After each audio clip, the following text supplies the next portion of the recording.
नमस्कार दोस्तों, मैं आज आपको अपने पेशेंट्स को इनहेलर के लेने के सही तरीके के बारे में बताना चाहता हूं, क्योंकि कई बच्चों को हमें इनहेलर देने की ज़रूरत पड़ती है। यह एक तरह की मशीन होती है, इसको सही तरीका से लेना चाहिए। यदि हम इसे गलत तरीका से बच्चे को देते हैं या खुद लेते हैं तो फिर इसमें क्या है, दवा का उतना अच्छा प्रभाव शरीर पर नहीं पड़ता है और दवा उतना अच्छा फायदा नहीं करती है और बीमारी में लाभ नहीं होता है।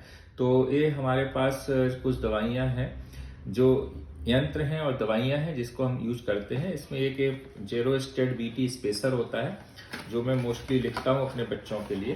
तो इसमें ऐसे करके एक स्पेसर ये आता है, डिवाइस है। इस डिवाइस को ऐसे खोलना होता है, इसमें एक सॉकेट होता है, ये आप देख सकते हो। सॉकेट को इसमें फंसाना है और लगा के इसको घुमा देना है, रोटेट कर देना है, तो ये लॉक हो जाता है।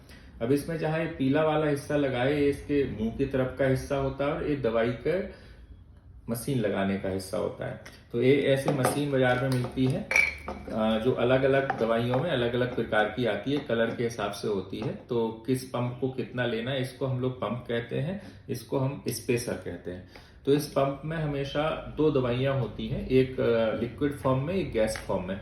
तो हमें इसको ऐसे ऐसे मिलाना पड़ता है, तो हमेशा इसको मिला लें और बच्चे को अच्छे से किसी चेयर पे अपनी गोदी में बिठा सकते हैं। और यदि बच्चा बड़ा है, चेयर पे बिठा के हम खड़े हो सकते हैं। और हमने इस डिवाइस को यहाँ पीछे हिला के अच्छे से सेक करके 2 से 3 बार यहाँ पीछे सॉकेट में फिट कर लिया। ये सॉकेट में फिट हो गया। अब इसको हमें अंगूठे से पूरा ऐसे दबाना है जिससे कि इसमें दवा निकले। अब देखिए, आप इसमें देखिए, दबाया तो इसमें दवा निकलती है जो गैस से निकलती है। इसमें क्या होता है, अब इस वाले हिस्से को, अगले हिस्से को हम ऐसे बच्चे के मुंह में रख देते हैं और इसको हमेशा शंख के आकार में रखना है, मतलब पीछे का हिस्सा ऊंचा रहे और ये नीचे को रहे। ऐसा रहने का 2 फायदा है। एक, इसमें ऐसे खिड़की होती है, आपने देखा, एक सफेद कलर की, ये रास्ता है, खिड़की खुली रहती है जब हम इसको ऐसे झुकाव की तरफ रखते हैं। और यदि हम इसको ऐसे कर दें तो ये खिड़की बंद हो गई। इसीलिए हमेशा इसको झुकी होना चाहिए जिससे कि दवाई की खिड़की के थ्रू खुले होने से उसके मुंह में जाए। अब हमने इस हिस्से को ऐसे दबा दिया, इसको सील लॉक कर लेते हैं। हॉट से इस बच्चा पूरा हॉट से इसको अच्छे से दबा लेगा। और अब हमें पूरी दम से इसको दबाना है। अब इसको दबाने के बाद इसमें हवा भर जाती है। फिर बच्चे को यहाँ होठों पे लगा के उसको सील रखना है और बच्चे से कहना है कि मुंह से इसमें हवा को खींचे। तो बच्चा इसको ऐसे खींचेगा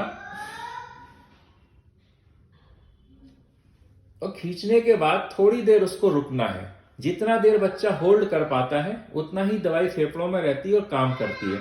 लेकिन हमने बोलने के लिए मुंह से हटा लिया है, लेकिन आपको नहीं हटाना है। और जब बच्चा जितना मैक्सिमम रोक सके, 5 सेकंड, 10 सेकंड, धीरे धीरे स्टेमिना बढ़ जाती है तो बच्चा करीब करीब 10 से 12 सेकंड तक भी सांस में दवा रोक लेता है। शुरू में इतना नहीं रोक पाता है, तो जितना रोके फिर वो नाक से अपनी हवा बाहर निकाल दे। लेकिन ये चीज हमारे होठों पे चिपकी होना चाहिए। अब हम एक पूरा विधि बताएंगे कैसे लेना है इसको।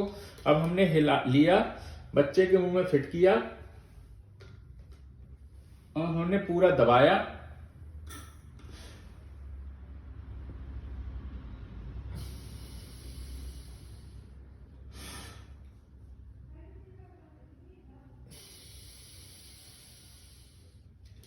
तो इसमें हमने 2 बार उस दवा को खींचा और ऐसा 2 बार करना होता है जिससे कंटेनर में जितनी भी दवा है वो पूरी फेफड़ों में चली जाए। दूसरा चीज, इसका मेंटेनेंस कैसे करें। यदि एक पंप हमने दे दिया, अभी हमने 2 पंप लिखे हैं, तो दूसरी भी दवाई इसी पद्धति से बच्चे को देनी है। हिलाना है, लगाना है, पूरा दबाना है और बच्चे को इससे खींचना है और होल्ड करके फिर निकालना है। तो ऐसे करना है। और इस पंप को, मशीन को कैसे साफ रखना है, पंप को हमें छेड़खानी नहीं करनी है। पंप को हम बंद करके वापस डिब्बे में रख सकते हैं। इस डिवाइस को हफ्ते में 1 बार हमें धुलना पड़ता है। तो धुलने के लिए इसको खोल लो और नॉर्मल पानी एक बकेट में रख लो, उसमें हल्का सा जो लिक्विड विम आता है जो बाजार में अवेलेबल होता है बर्तन धुलने के लिए, उसको थोड़ा सा 4 बूंद उस बाल्टी में, बकेट में डाल के उसका फेना बना लो और उसमें डिवाइस को ऐसे ऐसे करके धुल लो। फिर साफ पानी में, फिर एक बार साफ पानी में करके ऐसे रूम में बिना धूप के, जहां धूप नहीं है, कमरे में ऐसे सूखने रख दो। और इसके अंदर एक खास प्रकार की कोटिंग होती है, तो इसमें हम लोग कपड़ा नहीं मारते हैं, ना ही इसको पोंछते हैं। सिर्फ हमें कुछ नहीं करना है, इसको सूख जाने देना है और जब अगली बार उपयोग करना है तो फिर इसको हम ऐसे जोड़ लेंगे और कस के फिर दवा लगा के और फिर चालू करेंगे। ये डिवाइस की उम्र 6 महीने होती है, तो जिस तारीख से आपने खरीदा है 6 महीने तक एक अच्छा काम करती है। 6 महीने के बाद ये डिवाइस खराब हो जाती है तो आपको नई लेनी पड़ती है। इन पंपों में भी मीटर डोजेस होती हैं, यहाँ नंबर लिखे रहते हैं, नंबर घटते रहते हैं 20-20 करके, एक उसमें करीब 200 खुराक होती हैं। तो यदि आप हिला के एक बार पुश करोगे तो एक खुराक निकल गई। जब आपकी 20 खुराक कम हो जाएंगी तो नंबर 200 से घट के 180 हो जाएगा, फिर 160 हो जाएगा, फिर ऐसे 140 हो जाएगा और जब उसमें 20 रह जाए तो आप नया खरीद लो। क्योंकि यदि आपसे 20 से कम है और 0 आ गया और आप दबाते जा रहे हो तो उसमें दवा नहीं निकलती और कोई फायदा नहीं होगा। तो इस चीज का हमें ध्यान रखना है। खत्म होने से पहले दवाई हमें डिवाइस खरीदनी है। जो इसमें इनहेलर इसको हम बोलते हैं और जो स्पेशर है, इस स्पेशर को भी खरीदना है। इसी में एक जो बहुत ही छोटे बच्चे होते हैं जो इससे सांस नहीं खींच पाते हैं, जो 5 साल से छोटे हैं, उनके लिए मास्क आता है। उस मास्क को हम लोग यहाँ अटैच कर देते हैं और मास्क को हम लोग ऐसे होंठों से ऐसे लगा दिया जाता है मास्क के साथ। तो मास्क यहाँ से सील लॉक हो जाता है, चिन से लेके नाक तक, पूरा ठुड्डी से नाक तक, और बच्चा उसी में अपने आप आराम से सांस लेता रहता है। हमें ऐसे 30 सेकंड से 40 सेकंड तक दबा के रखना है, जिससे वो 4-5 सांसें ले ले और नाक से वो उसी से उसमें वापस हवा छोड़ देता है।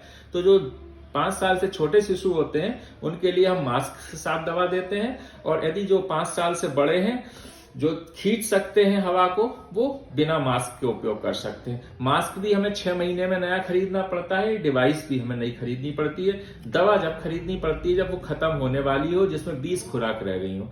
और इसको रखने का हमने भी आपको बताया, धूप में नहीं रखना है, पहुंचना नहीं है, रविवार के रविवार इसको धुल के रखना है। तो इसको ही फॉलो करें और जल्दी से अपने बच्चे को स्वस्थ रखें। Thank you.